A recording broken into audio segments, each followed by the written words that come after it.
Bapak, Ibu, Saudara-saudari yang terkasih di dalam Kristus. Salam jumpa kembali dengan saya, Romo Adnan Berkanis. Semoga Bapak, Ibu, Saudara-saudari dalam keadaan sehat walafiat. Saya akan menemani kalian sepanjang hari ini dengan renungan yang akan saya suguhkan pada kesempatan ini. Selamat menonton, selamat berefleksi.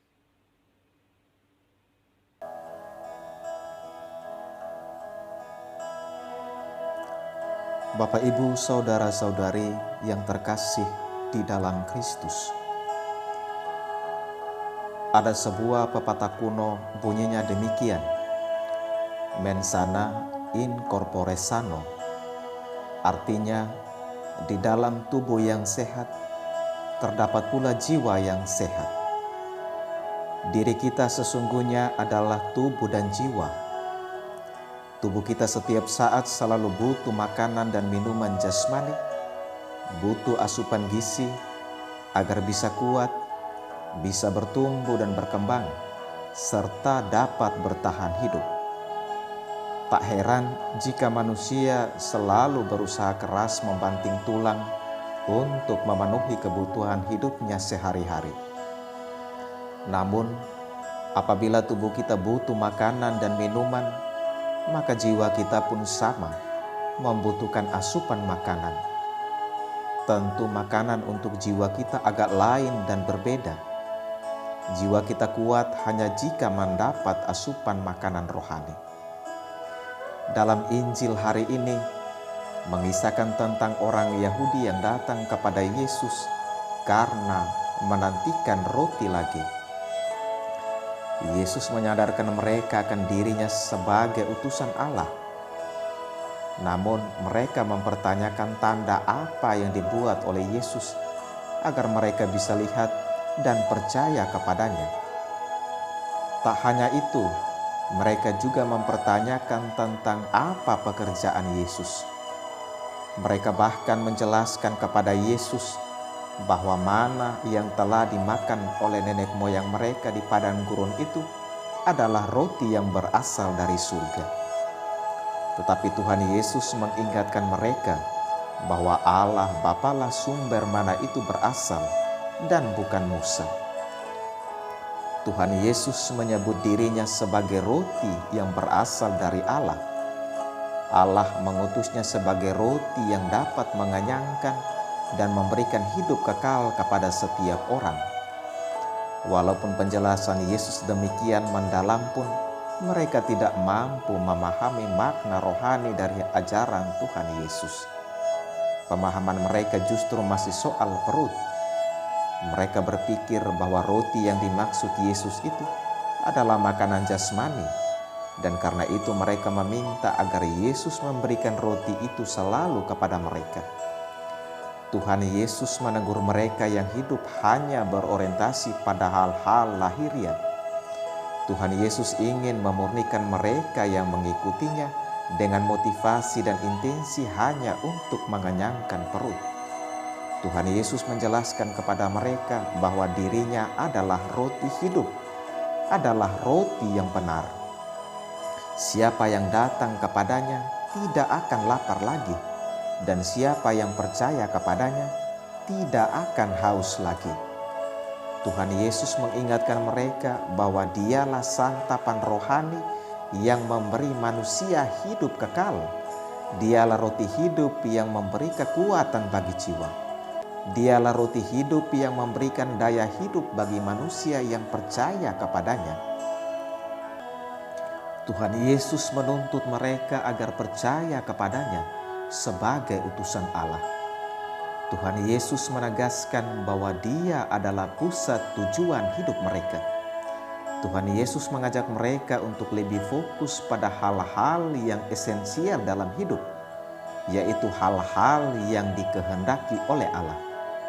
Allah menghendaki manusia percaya kepada Tuhan Yesus yang telah diutusnya itu untuk memberikan hidup kekal.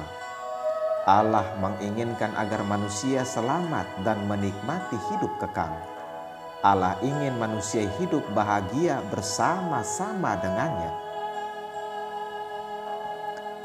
Bapak, Ibu, saudara-saudari yang terkasih di dalam Kristus, orang yang hidupnya berorientasi pada perut, pada hal-hal lahiriah, juga dapat kita temukan dalam diri imam besar, para penatua dan ahli Taurat, sebagaimana dikisahkan dalam bacaan pertama hari ini.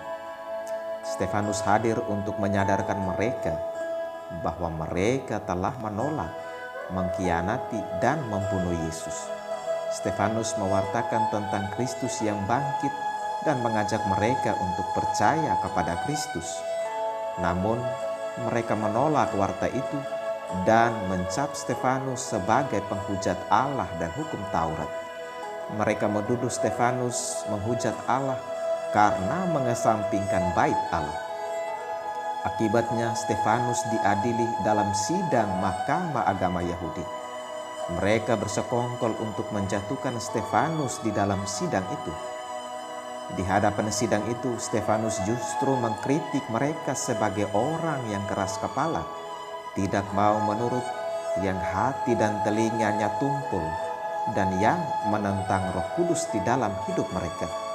Stefanus juga mengatakan bahwa para nabi yang diutus untuk mewartakan tentang Kristus dianiaya oleh nenek moyang mereka, bahkan membunuh orang-orang yang telah meramalkan kedatangan Sang Mesias. Sang Mesias itulah yang telah mereka khianati dan mereka bunuh. Stefanus juga mengatakan bahwa mereka telah menerima hukum Taurat, tetapi mereka tidak mempraktekannya di dalam hidup mereka. Tentu saja perkataan Stefanus menyakitkan dan menusuk hati para anggota Mahkamah Agama. Mereka sangat marah dan menyambut Stefanus dengan gertakan gigi. Stefanus yang penuh dengan Roh Kudus tidak takut sedikit pun. Stefanus malah melihat kemuliaan Allah dan Tuhan Yesus berdiri di sebelah kanan Allah. Stefanus bersaksi tentang penglihatannya kepada mereka bahwa ia telah melihat Kristus berdiri di sebelah kanan Allah. Mereka menutup telinga untuk tidak mau mendengar kesaksian Stefanus itu. Mereka pun menyerbu Stefanus, menyeretnya keluar kota, dan melemparinya dengan batu. Ketika sedang dilempari dengan batu, Stefanus berdoa, "Ya Tuhan Yesus, terimalah rohku."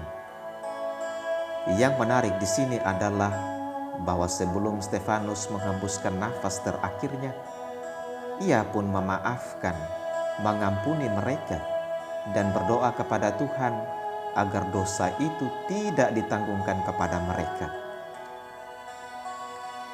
Bapak, Ibu, saudara-saudari yang terkasih di dalam Kristus, di dalam hidup ini mungkin kita sering melupakan Tuhan karena kita lebih senang mengejar hal-hal yang lahiriah. Terkadang kita lebih fokus pada kebutuhan jasmani sampai kebutuhan rohani kita abaikan. Terkadang pekerjaan atau pencarian nafkah dinomorsatukan dan Tuhan pun dinomorduakan. Mungkin juga kadang kita menggunakan Tuhan untuk memenuhi kepentingan-kepentingan dan keinginan-keinginan kita. Kita tidak menyadari bahwa kita sebagai orang beriman semestinya tunduk pada keinginan Tuhan. Hari ini Tuhan menyadarkan kita bahwa kebutuhan hidup akan hal-hal jasmani memang penting, namun yang jauh lebih penting adalah kebutuhan hidup akan hal-hal rohani. Memang tubuh kita butuh asupan makanan, namun jiwa kita juga mesti diberi makanan. Kebutuhan-kebutuhan kita di dunia memang penting, namun Tuhan ingin membuka mata kita, telinga kita, hati kita untuk suatu visi yang jauh lebih besar dan agung ketimbang impian dunia apapun yang dapat kita bayangkan. Kita disadarkan bahwa kebutuhan terdalam hidup kita adalah hidup Tuhan sendiri. Kita diajak untuk percaya bahwa Kristus adalah utusan Allah yang akan mengenyangkan kita, memuaskan jiwa kita, menyelamatkan hidup kita, dan memberikan hidup kekal kepada kita. Kristus menginginkan agar kita selalu datang kepadanya. Orang yang selalu datang kepadanya tidak akan haus dan lapar lagi. Kristus mau kita dekat selalu dengannya, agar kita mempunyai hidup yang berkelimpahan. Kita diajak untuk memahami apa sebenarnya keinginan Tuhan bagi kita. Keinginan Tuhan adalah agar kita selamat dan berbahagia bersama dengannya di dalam kerajaan-Nya. Tuhan punya impian surgawi bagi kita dan bagi semua orang yang Dia ingin panggil untuk dirinya melalui diri kita. Kita disadarkan untuk tidak boleh mengabaikan tujuan-tujuan Tuhan yang mulia dan agung itu. Hanya dengan lebih dekat kepada Tuhan Yesus dan menempatkan Dia berdaulat atas segala aspek hidup kita, kita semakin mampu menghayati hadirat-Nya di dalam semua aspek hidup kita yang sementara itu. Kita dipanggil dan diutus untuk mewartakan tentang Kristus. Kita mesti belajar dari Santo Stefanus yang rela dihukum dan dibunuh karena bersaksi tentang Yesus Kristus. Marilah kita memohon kekuatan dari Roh Kudus agar memampukan kita seperti Santo Stefanus yang menyerahkan dirinya secara total kepada Tuhan. Marilah kita juga meneladani Santo Stefanus yang mau memaafkan, mau mengampuni orang yang menyakiti dan melukai kita, dan berdoa kepada Tuhan agar dosa itu tidak ditanggungkan kepada mereka. Akhirnya, di dalam hidup keberimanan kita mesti bersikap seperti kata pemazmur, "Ke dalam tangan-Mu Tuhan, kuserahkan nyawaku." Amin. Selamat pagi dan selamat berkarya. Jaga kesehatan dan stay at home. Salve. Tuhan memberkatimu sekalian. Terima kasih sudah menonton video ini. Jangan lupa like, komen, dan subscribe.